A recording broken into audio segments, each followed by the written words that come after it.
What's the meaning of cartography?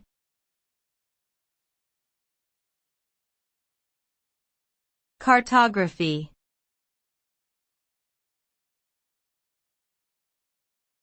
Cartography.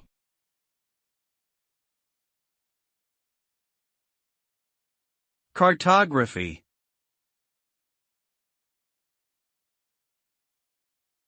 Cartography.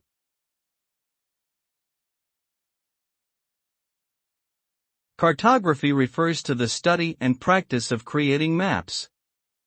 It involves the process of designing, producing, and distributing different types of maps, including physical and political maps.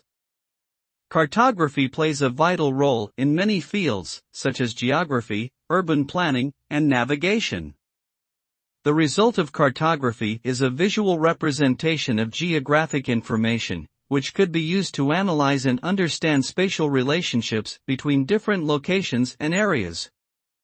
Cartographers use various tools and techniques to create maps, including aerial photography, GPS, and GIS software.